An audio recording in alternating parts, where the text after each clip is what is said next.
आज अपन chapter 5 organising का next part देखेंगे। ठीक है, इसके पहले हम देख चुके हैं ऑर्गेनाइजिंग क्या होता है, इसकी इंपॉर्टेंस क्या होते हैं, कैरेक्टरिस्टिक क्या होते हैं। अब हम देखते हैं meaning of organisational structure. Structural जो ऑर्गेनाइजेशन स्ट्रक्चर होता है उसका मतलब क्या होता है, तो देखते हैं। It seeks to establish relation among all the persons working in the organisation. हम यहाँ पे जो हमारे ऑर्गेनाइजेशन के अंदर जितने भी वर्कर्स काम कर रहे हैं, पर्सन काम कर रहे हैं, उन सबके बीच में एक रिलेशन बनाना। Under the organisational structure, organisational structure के मतलब वेरियस पोस्ट आर क्रिएटेड, बहुत सारी पोस्ट क्रिएट करते हैं हम to perform direct activities from the attainment of the objective, ताकि हम बहुत सारी activities okay organisational structures various post are created, हम बहुत सारी पोस्ट बनाते हैं टू परफॉर्म डिफरेंट एक्टिविटीज, अलग अलग एक्टिविटीज परफॉर्म करते हैं ताकि for the attainment of the objective, ताकि हम हमारे ऑब्जेक्टिव को अचीव कर पाए। जिस पर्पज से हमने हमारा ऑर्गेनाइजेशन बनाया है उसको हम अचीव कर पाए। ठीक है, relations among person working on different posts are provide determine, जो हमारे पर्सन्स होते हैं जो अलग अलग पोस्ट पे वर्क कर रहे हैं, कोई मैनेजर है, कोई सुपरवाइजर है, उन सबके बीच में एक रिलेशंस बनाते हैं और वो रिलेशन फाइंड आउट करते हैं कि इनको किससे डायरेक्टली कांटेक्ट करके वर्क करना है। ठीक है, इट इज अ फ्रेमवर्क, ये एक तरीके का क्या है, फ्रेमवर्क है, जिसके अंदर managerial and operating task are perform, managerial activities और ऑपरेटिंग एक्टिविटीज को क्या करते हैं हम परफॉर्म करते हैं। ओके, नेक्स्ट टॉपिक है हमारा relation between span of management and organisational structure. Span of management और ऑर्गेनाइजेशनल स्ट्रक्चर के बीच में क्या रिलेशन होता है। Span of management refers to the number of subordinates. Span of management क्या कहलाता है, number of subordinates that can effectively managed by supervisor. एक सुपरवाइजर अपने अंदर कितने सबऑर्डिनेट्स को मैनेज कर सकता है, कितने सबऑर्डिनेट्स को अच्छे से मैनेज कर सकता है, उसको हम बोलते हैं स्पैन ऑफ मैनेजमेंट। ठीक है, the span of management to a large extent, बहुत हद तक स्पैन ऑफ मैनेजमेंट क्या होता है, give shape to the organisational structure, organisational structure को एक प्रॉपर शेप प्रोवाइड करवाता है। This determines the level of management in the structure, और इससे हम लेवल ऑफ मैनेजमेंट भी फाइंड आउट कर सकते हैं। तो ये जो ऑर्गेनाइजेशनल स्ट्रक्चर है उसकी कुछ कैटेगरीज बना ली हमने यहाँ पे। तो पहली कैटेगरी है फंक्शनल स्ट्रक्चर। फंक्शनल स्ट्रक्चर होता है, in functional structure activities are grouped, हम एक्टिविटीज को ग्रुप करते हैं और उनमें डिपार्टमेंट्स बनाते हैं। किसके बेसिस पे, उनके स्पेसिफिक फंक्शन के बेसिस पे। जो जैसी एक्टिविटीज हैं जिनके फंक्शंस क्या हैं, एक दूसरे से मिलते जुलते हैं, तो हमने उनको क्या बना दिया, सेपरेट डिपार्टमेंट बना दिया, उसको हम बोलेंगे यहाँ पे functional structure. Okay, for example all jobs related to production, production से रिलेटेड जितनी भी काम है हमने उसको कहाँ पे डाल दिया, प्रोडक्शन डिपार्टमेंट में डाल दिया, एंड सो ऑन, बहुत सारी चीज़ें होती हैं फिर। ठीक है, नेक्स्ट वन सुटेबिलिटी क्या है इसकी, तो large organisation producing one line of product, एक ऑर्गेनाइजेशन बहुत सारे लाइन के प्रोडक्ट्स बना सकता है क्योंकि हमने उसमें क्या कर दिए, सेपरेट डिपार्टमेंट्स बना दिए हैं। Organisation which require high degree of functional specialisation with diversified activities, ऐसे ऑर्गेनाइजेशन जिनमें बहुत सारी क्या चाहिए होती है, हमें स्पेशलाइजेशन चाहिए कि जो वो काम कर रहे हैं उसमें वो परफेक्ट हो, तो हम बहुत सारी डाइवर्सिफाइड अलग अलग एक्टिविटीज़ परफॉर्म कर सकते हैं इसके थ्रू। ये इसकी सुटेबिलिटी हो गई। अब इसके एडवांटेजेस क्या हैं, तो सबसे पहले हमें स्पेशलाइजेशन मिल जाता है, जो जिस डिपार्टमेंट में है वो अपने काम में परफेक्ट होता है, स्पेशल होता है ना, उसको उस चीज़ के बारे में सही नॉलेज है। Next one coordination is established, सबके बीच में कोऑर्डिनेशन क्रिएट हो जाता है, जो भी लोग वहाँ पे हैं वो एक दूसरे को हेल्प करते हुए अपना वर्क कंप्लीट करते हैं। Helps in increasing managerial efficiency, अब देखो काम हमने डिपार्टमेंट्स में बना लिया, ग्रुप में बना लिया, तो जो हमारी मैनेजरियल एफिशिएंसी है वो इंक्रीज हो जाती है। एंड मिनिमाइज कॉस्ट, कॉस्ट क्या हो जाती है, कम हो जाती है, क्योंकि सिमिलर लाइन के प्रोडक्ट्स एक ही डिपार्टमेंट में है, तो जो अलग अलग चीज़ों को मैनेज करने में हम कॉस्ट एक्सपेंस कर रहे थे वो कॉस्ट अब क्या हो गई, कम हो गई। ठीक है, नेक्स्ट वन डिसएडवांटेजेस क्या है, तो पहला डिसएडवांटेजेस है इग्नोरेंस ऑफ ऑर्गेनाइजेशनल ऑब्जेक्टिव, हम डिपार्टमेंट के ऑब्जेक्टिव पे फोकस करने लगते हैं, ऑर्गेनाइजेशनल ऑब्जेक्टिव साइड आउट हो जाता है, उस पर ध्यान नहीं जाता है। Difficulty in interdependent departmental coordination, inter departmental coordination में प्रॉब्लम होती है, मतलब एक डिपार्टमेंट के अंदर भी बहुत सारे काम होते हैं, बहुत सारे वर्कर्स होंगे, तो उनके बीच में कोऑर्डिनेशन क्रिएट करना बहुत मुश्किल होता है। Hurdle in complete development, complete development में हर्डल, हर्डल मतलब रुकावट है, क्यों, because employ specialise only in a small part of the whole job, तो हर एम्प्लॉय पूरे काम में परफेक्ट नहीं होता, उस काम के कुछ हिस्से में ही परफेक्ट होता है, तो इस वजह से हम पूरा डेवलपमेंट नहीं कर पाते। ओके ओके, नेक्स्ट देखते हैं डिविजनल ऑर्गेनाइजेशन स्ट्रक्चर। सेकेंड क्या है? Divisional organisation structure. तो मतलब क्या होता है इसका? डिवाइडिंग द होल इंटरप्राइजेस, हमने पूरे इंटरप्राइज को डिवाइड कर दिया है किसके according? According to the major product. Major product मतलब जो बड़ा प्रोडक्ट है उसके अकॉर्डिंग हमने क्या किया, उसको पूरा सुटेबली डिवाइड, जैसे कि metal, cosmetic etcetera is known as divisional organisation structure. उसको ही हम बोलते हैं डिविजनल ऑर्गेनाइजेशन स्ट्रक्चर। तो डिविजनल ऑर्गेनाइजेशन स्ट्रक्चर सुटेबल क्यों होता है? This structure is suitable in organisation producing multi-product or different lines of products requiring product specialization, also growing companies which intended to add more lines of product in future adopt this structure। देखो ऐसे organisation जो बहुत सारे तरीके के product बनाते हैं और अलग अलग भी होते हैं और आगे फ्यूचर में और ग्रो होने वाले, उनको उनके प्रोडक्ट में स्पेशलाइजेशन चाहिए, तो वो कौन सा ऑर्गेनाइजेशन अडॉप्ट करते हैं? डिविजनल ऑर्गेनाइजेशन अडॉप्ट करते हैं। ठीक है, ये सुटेबिलिटी होगी। एडवांटेजेस क्या है? डिसीजन मेकिंग क्विक होता है, हम हमारे डिपार्टमेंट के, हमारे डिवीजन के डिसीजन खुद ले सकते हैं, तो बहुत फटाफट डिसीजन हो जाते हैं। Divisional results can be assist, separate divisions बने तो हम उनके रिजल्ट्स को असिस्ट कर सकते हैं, देख सकते हैं। ग्रोथ एंड एक्सपेंशन, बहुत सारे डिवीजन बना के हम अलग अलग प्रोडक्ट बना सकते हैं, तो ग्रोथ और एक्सपेंशन भी होती है हमारे ऑर्गेनाइजेशन की। ठीक है, डिसएडवांटेजेस क्या है? कॉन्फ्लिक्ट्स, सारे ऑर्गेनाइजेशन के एक दूसरे के बीच में क्या हो सकती हैं? कॉन्फ्लिक्ट्स हो सकती हैं। डुप्लिसिटी ऑफ फंक्शंस जो आप परफॉर्म कर रहे हो वो एक से हो सकती है, मतलब वही फंक्शन आपका डिवीजन भी कर रहा है और सेकेंड डिवीजन भी वही परफॉर्म कर रहा है, एक से हो गए। सेल्फिश एटीट्यूड, हमारा एटीट्यूड क्या हो जाता है? सेल्फिश, हमें सिर्फ अपने काम से मतलब होता है, रिमेनिंग डिविजन्स में क्या हो रहा है हमें फर्क नहीं पड़ता है, तो हमारा एटीट्यूड सेल्फिश हो जाता है। Okay, next one, formal organisation. Formal मतलब ही हमें पता है जहां पे हम बहुत सोच समझ के काम करते हैं। तो देखो, refers to the organisation structure that is design by the management. किसने डिजाइन किया है? मैनेजमेंट ने। टू अकम्प्लिश ऑर्गेनाइजेशनल ऑब्जेक्टिव, अपने ऑर्गेनाइजेशन के ऑब्जेक्टिव को अचीव करने के लिए जिसे डिजाइन किया है मैनेजमेंट ने, उसको बोलते हैं formal organisation. It specifies clearly, बहुत क्लियरली बताता है द बाउंड्रीज ऑफ अथॉरिटी, कि आपकी अथॉरिटी किस हद तक होंगी एंड कितनी रिस्पॉन्सिबिलिटी होंगी, and there is a systematic coordination among, और आपके बीच में एक सिस्टमैटिक कोऑर्डिनेशन होता है। Various activities to achieve organisation goal, ताकि आप अपने ऑर्गेनाइजेशन गोल को अचीव कर सके। Louis Allen, system of well defined jobs each bearing a defined measures of authority. यहाँ पे क्या होता है? वेल डिफाइंड जॉब होती हैं, सभी क्या करते हैं? अपने हिस्से की अथॉरिटी, रिस्पॉन्सिबिलिटी और अकाउंटेबिलिटी को बेयर करते हैं। अगर आपके पास जिम्मेदारी है तो पावर भी होगी और उसके लिए आप जिम्मेदार भी खुद ही होंगे। ठीक है, फीचर्स क्या होगा? It is deliberately created by the top management, ये टॉप मैनेजमेंट जानबूझ के बनाते हैं formal organisation. It is based on rules and procedures, किस पे बेस्ड होते हैं? रूल्स और प्रोसीजर पे, जो कि रिटन फॉर्म में होते हैं। It is impersonal that it does not take it consideration emotional aspect. ये क्या होता है? एक इम्पर्सनल होता है, तो हमारे इमोशनल एस्पेक्ट्स को यहाँ पे वैल्यू नहीं दी जाती, हम सिर्फ वर्क को यहाँ पे इंपॉर्टेंस देते हैं। Okay, next one, it clearly defines the authority and responsibility of every individual. हर एक पर्सन की अथॉरिटी और उसकी जिम्मेदारियां बहुत क्लियरली यहाँ पे बताई जाती हैं। It is created to achieve organisational objective, हम ये क्यों बनाते हैं? ताकि हम हमारे ऑर्गेनाइजेशनल ऑब्जेक्टिव को अचीव कर पाए। ओके, इसके एडवांटेजेस क्या होते हैं? ईजियर टू फिक्स रिस्पॉन्सिबिलिटी, हम बहुत आसानी से रिस्पॉन्सिबिलिटी फिक्स कर सकते हैं। क्यों? Since mutual relationship are clearly defined, क्योंकि म्यूचुअल रिलेशनशिप बहुत अच्छे से बताई गई है कि कौन किसके लिए जिम्मेदार होगा। नो ओवरलैपिंग, कोई भी वर्क की ओवरलैपिंग नहीं होती। ओवरलैपिंग मतलब वही काम मैंने भी कर दिया और किसी और पर्सन ने भी कर दिया। क्यों नहीं होती है? Because things move according to the defined plan, क्योंकि काम वैसे ही होता है जो प्लान हमने पहले से बना रखा है। ठीक है, next one, unity of command through on establish chain of command. Unity of command क्या होती है? एक एस्टेब्लिश चेन के थ्रू चलती है, जो चेन ऑर्डर फॉलो किया है कि कौन किसको कमांड देगा, वही हम यहाँ पे फॉलो करते हैं पूरे टाइम पे।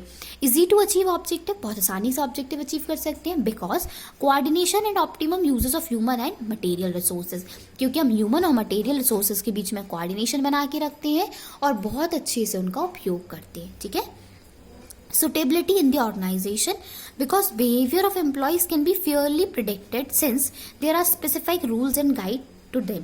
देखो, हम अपने स्टेबिलिटी होती है ऑर्गेनाइजेशन में, क्यों? क्योंकि हम अपने एम्प्लॉयज़ के बिहेवियर को बहुत आसानी से प्रेडिक्ट कर सकते हैं और उसके हिसाब से रूल्स बना के उनको गाइड भी कर सकते हैं। ठीक है, अब अगर किसी चीज़ के एडवांटेजेस होते हैं तो डिसएडवांटेजेस भी होते हैं, तो उसके डिसएडवांटेजेस देखते हैं। The work is based on rules which causes unnecessary delay. पूरा काम किस पे बेस्ड हो जाता है? रूल्स पे, जिस वजह से बिना मतलब की देरी भी हो जाती है। लैक ऑफ इनिशिएटिव, जैसा आपने कह दिया वैसे ही काम करना है, तो कोई अपनी मर्जी से इनिशिएटिव्स नहीं लेता है। The employees have to do what they are told to do. Employ को वही करना पड़ता है जो उनसे कहा गया है। And they have no opportunity of thinking, सोचने की उनके पास कोई चांसेस ही नहीं होते हैं। Limited in scope, it is difficult to understand all human relationship. सभी ह्यूमन रिलेशनशिप को समझना बहुत मुश्किल है। इन एन एंटरप्राइज, एक इंटरप्राइज में एज इट इज प्लेस, एक ऐसी जगह पे more emphasis on structure and work, जहाँ पे हम किस बात पे ज़्यादा ध्यान देते हैं? स्ट्रक्चर और वर्क पे। ठीक है, अब नेक्स्ट टाइप का ऑर्गेनाइजेशन देखते हैं हम, इनफॉर्मल ऑर्गेनाइजेशन। इनफॉर्मल मतलब ये होता है जहाँ पे हम इमोशंस को भी वैल्यू देते हैं। And informal organisation is that organisation, एक ऐसा organisation which is not established deliberately, जिसने हम जानबूझ के नहीं बनाया है, but came into established, लेकिन आ गया एग्जिस्टेंस में डिलिबरेटली, लेकिन एग्जिस्टेंस में आ गया है। But comes into existence because of common interest. Existence में क्यों आ गया है? कॉमन इंटरेस्ट, हमारे आपस के इंटरेस्ट की वजह से एग्जिस्टेंस में आ गया है। हमारा टेस्ट, रिलीजियस, कम्युनियल रिलेशनशिप, हमारी टेस्ट, हमारे रिलीजियस भावनाओं को मिलके हम एक ग्रुप नहीं बना लेते हैं, वो ग्रुप ही क्या हो जाएगा? हमारा informal organisation. The main purpose of this organisation, इस ऑर्गेनाइजेशन का मेन पर्पज क्या होता है? Structure is getting psychological satisfaction, हमें यहाँ पे साइकोलॉजिकल मानसिक संतुष्टि मिलती है ना, खुशी मिलती है। For example, employees with similar interest in sport, ऐसे एम्प्लॉयज जिनका स्पोर्ट में इंटरेस्ट है, फिल्म्स में है, रिलीजियस में, तो इनका एक ग्रुप बन गया। May form their own informal group, तो वो खुद का एक ग्रुप बना सकते हैं। ओके, चलिए फीचर्स देखते हैं इसके। It originates from within the formal organisation, ये कहाँ से ओरिजिनेट होता है? फॉर्मल ऑर्गेनाइजेशन के अंदर से ही बनता है। As a result of personal interaction among employ, किसका नतीजा होता है ये ऑर्गेनाइजेशन? जब एम्प्लॉयज आपस में पर्सनल इंटरेक्शन करने लगते हैं तो एक इनफॉर्मल ऑर्गेनाइजेशन बन जाता है। It has no written rules and procedure, इसके कोई भी रिटन रूल्स और प्रोसीजर्स नहीं होते हैं। It does not have fix line of communication, इसकी फिक्स लाइन ऑफ कम्युनिकेशन भी नहीं होती है, कोई किसी से भी बात कर सकता है, कोई किसी को कमांड नहीं देता है। इट इज़ नॉट डेलिबरेट, ये जानबूझ के नहीं बनाया जाता है मैनेजमेंट के through. It is personal mean, ये पर्सनल मीन्स के लिए बनाया जाता है। The feeling of individuals are kept in mind, हर एक पर्सन की भावनाओं को ध्यान में रखा जाता है यहाँ पे। ठीक है, इसके एडवांटेजेस देखते हैं। तो पहला, speed, prescribe line of communication are not followed, पहले से कोई कम्युनिकेशन की लाइन यहाँ पे फॉलो नहीं होती है, जिस वजह से बहुत तेजी से इंफॉर्मेशन फैल जाती है। फुलफिलमेंट ऑफ सोशल नीड, हमारी जो सोशल नीड, सामाजिक ज़रूरतें, उनको फुलफिल करता है। एनहांस जॉब सेटिस्फैक्शन को बढ़ाता है। Which gives them sense of belongingness in the organisation, जो उन्हें फील कराता है कि वो उस ऑर्गेनाइजेशन में बिलोंग करते हैं, ये उनका ही ऑर्गेनाइजेशन है। Next one, quick solution of the problems का बहुत फटाफट सॉल्यूशन मिलता है। Because the subordinate can speak without any hesitation, जो सबऑर्डिनेट है वो बिना किसी हेजिटेशन के बोल सकते हैं और अपने ओवरव्यू दे सकते हैं, तो हमारी प्रॉब्लम के बहुत तेजी से सॉल्यूशन भी अवेलेबल हो जाते हैं। It helps to officers to understand the problem of their subordinates, जब वो बिना हेजिटेशन के अपनी प्रॉब्लम बोल सकते हैं तो सबऑर्डिनेट्स को हेल्प मिलती है कि वो उनकी प्रॉब्लम को अच्छे से समझ पाएं। ये थे एडवांटेजेस। डिसएडवांटेजेस देखते हैं। इट क्रिएट र्यूमर्स मतलब होता है अफवाहें, हमने कुछ कहा, लोगों ने उसको थोड़ा बहुत चेंज करके, वर्ड्स को ट्विस्ट करके आपको कुछ और प्रेजेंट किया, तो अफवाहें बहुत जल्दी फैल जाती हैं, बन जाती हैं। It resist change and lays a stress on adopting the old techniques, लोग क्या करते हैं, पुरानी टेक्निक पे ही वर्क करने के लिए स्ट्रिक्ट रहते हैं, वो नई चेंजेस को अडॉप्ट करने के लिए थोड़ा रेसिस्ट करते हैं, मना करते हैं या प्रॉब्लम क्रिएट करते हैं। प्रायोरिटी ऑफ ग्रुप इंटरेस्ट, यहाँ पे सबका इंटरेस्ट क्या होता है? ग्रुप इंटरेस्ट, सबको खुश रख के चलने का होता है, अपने अपने ऊपर पे डिपेंड नहीं करती है लोग। Next one, delegation of authority को कैसे दिया जाता है? डेलीगेट, बांटा जाता है। It means the granting of authority to subordinates, हम क्या कर रहे हैं? अथॉरिटी दे रहे हैं किसको? अपने सबऑर्डिनेट्स को। To operate within the prescribe limit, जो लिमिट हमने बताई है उसके अंदर वो काम कर पाए। The manager who delegates authority, ऐसा मैनेजर जो अथॉरिटी देता है, होल्ड सबऑर्डिनेट रिस्पॉन्सिबल, तो उस जॉब के लिए, जिस टास्क को आपने उनको असाइन किया, उसके लिए आप किसको जिम्मेदार समझते हैं? जिसको आपने अथॉरिटी दी हुई है। To make sure that his subordinate perform all work effectively. हम क्या मेक श्योर करते हैं कि हमारे सबऑर्डिनेट्स पूरा काम इफेक्टिवली परफॉर्म करें एंड एफिशिएंटली भी, वेस्टेज भी ना हो, इन एक्सपेक्टेड मैनर, जैसा मैनेजर चाहता है उस तरीके से, एंड क्रिएट्स अकाउंटेबिलिटी, और उस काम के प्रति उनको जिम्मेदार बनाया जाता है। जैसे कि मैंने आपको वर्क दिया है कि आपको टीचर्स डे का फंक्शन ऑर्गेनाइज करना है, तो मैंने आपको पावर भी दिया है कि आप क्या कर सकते हो, जो भी एक्स्ट्रा वर्क है जो स्टूडेंट्स चाहते हैं, काम है, तो आप उनको दे सकते हो। तो जब मैंने आपको ये वर्क दिया है तो मैंने आपको पावर दी है कि आप दूसरे बच्चों को ऑर्डर दे के उनसे काम ले सकते हो। और अगर कुछ गड़बड़ होती है तो अकाउंटेबिलिटी किसकी होगी, आपकी। जिम्मेदारी, पावर मिली तो आपको जिम्मेदारी भी मिली और अकाउंटेबिलिटी भी आपकी हुई। Okay, elements of delegation. Delegation के एलिमेंट्स क्या होते हैं, तो 3 तरीके के एलिमेंट्स होते हैं, अथॉरिटी, रिस्पॉन्सिबिलिटी, अकाउंटेबिलिटी। इनमें से कुछ एक मिला तो रिमेनिंग 2 आपको ऑटोमेटिकली ट्रांसफर हो ही जाते हैं, ठीक है। The power of taking decision. Authority मतलब डिसीजन लेने की power, in order to guide the activities of other, ताकि आप दूसरों की एक्टिविटी को गाइड कर सके। Authority is that power. Authority एक ऐसी पावर है which influence the conduct of other, जिससे बाकियों के काम पे असर पड़ता है, ठीक है। Next one, responsibility. It is the obligation of a subordinate. ये एक सबऑर्डिनेट की ऑब्लिगेशन है to properly perform the assign duty, ताकि वो असाइन ड्यूटी को सही तरीके से परफॉर्म कर सके। When a superior issues order, जब सुपीरियर कोई ऑर्डर देता है, it became the responsibility of subordinate. तो रिस्पॉन्सिबिलिटी किसकी हो जाती है, सबऑर्डिनेट की हो जाती है कि वो उसको आगे कैरी आउट करे। Is it clear? Next one, accountability. When a superior assigns some work to a subordinate, जब सुपीरियर किसको वर्क दे रहा है, अपना सबऑर्डिनेट को दे रहा है, he is answerable to his superior. तो जिम्मेदारी किसकी होगी, सुपीरियर की जिम्मेदारी होगी कि वो आंसर दे फ्यूचर की सक्सेस और फेलियर को लेके। तो ये जो 3 चीजें थी, तो सबसे पहले हम क्या करते हैं, जिम्मेदारी देते हैं, असाइनिंग रिस्पॉन्सिबिलिटी। अगर आपने असाइनिंग कर दिया रिस्पॉन्सिबिलिटी की, तो आप क्या करोगे, उसको अथॉरिटी भी ग्रांट करोगे, और अगर आपने ग्रांट कर दी अथॉरिटी, तो वो पर्सन क्या हो गया, अकाउंटेबल हो गया आपके लिए। Okay, is it clear? Next one, importance of delegation of authority. Delegation of authority क्यों जरूरी है, तो सबसे पहले रिडक्शन ऑफ एग्जीक्यूटिव वर्कलोड। जो हमारे टॉप एग्जीक्यूटिव्स हैं, उनको पूरा काम खुद ही संभालना है, सारी जिम्मेदारियां उन पे, वो वर्कलोड जो था वो कम हो जाएगा, तो इस वजह से वो बाकी एक्टिविटीज पे अच्छे से ध्यान दे पाएंगे।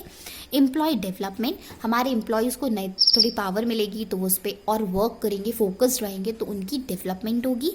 Quick and better decision are possible. हो सकता है आपके उनके पास जिम्मेदारी है, पावर है, तो वो फटाफट डिसीजंस ले, तो हमारे डिसीजन अच्छे हो सकते हैं और जल्दी भी हो सकते हैं। High moral of subordinates. Subordinates को जब पावर मिलेगी तो उनको फील होगा कि ऑर्गेनाइजेशन हमारा है, तो उनकी मॉरल वैल्यू, उनकी वर्क एथिक्स क्या हो जाएंगे, बेटर हो जाती हैं, बढ़ जाता है। बेटर कोऑर्डिनेशन, जब उनके पास पावर होगी तो वो मिलजुल के अच्छे से काम करेंगे, कोऑर्डिनेशन अच्छा होगा। Okay, our last topic, decentralisation. ठीक है, डिसेंट्रलाइजेशन मतलब होता है डिसेंट्रलाइजेशन ऑफ अथॉरिटी। आप अथॉरिटी को क्या कर रहे हो, डिसेंट्रलाइज। डिसेंट्रलाइज मतलब बांट रहे हो, जो पहले आपके हाथ में था वो क्या कर दिया आपने, दूसरों को दे दिया। मीन्स डिस्पोजल ऑफ अथॉरिटी, आपने अथॉरिटी बांट दी है to take decision throughout the organisation. कोई भी ऑर्गेनाइजेशन में ले सकता है decision up to the lower levels, lower level तक। अकॉर्डिंग टू एलन ने क्या कहा है, decentralisation refer to a systematic efforts. एक सिस्टमैटिक एफर्ट है to delegate to the lowest level. हम लोएस्ट लेवल तक दे रहे हैं। All authority expected the one which can be exercise out the central point. सभी अथॉरिटीज हमने बांट दी है, सिर्फ कुछ बचा के, जिनसे हमारे सेंट्रल पॉइंट मतलब जिससे हमारा बिजनेस चल रहा है। देखो क्या होता है, अगर आप सारे डिसीजंस पावर आप अपने पास रखोगे तो वर्क डिले होगा, लोग इनिशिएटिव नहीं दोगे, जैसा कहा वैसा आप कर दोगे, तो कोई भी नया क्रिएटिव हमारे पास कुछ भी नहीं आएगा। तो इसीलिए डिसेंट्रलाइजेशन हमारे लिए ज़रूरी होता है, ताकि नए नए इनिशिएटिव्स आएँ, लोग इंटरेस्ट के साथ हमारे यहाँ पे वर्क करें। अब दूसरा है सेंट्रलाइजेशन। तो सेंट्रलाइजेशन होता है सारी पावर आपने अपने हाथ में रखी है, आप जो भी करोगे वही होगा। तो authority retained at top level, पूरी अथॉरिटी किसके पास है, टॉप लेवल के पास। Firm need to balance the to.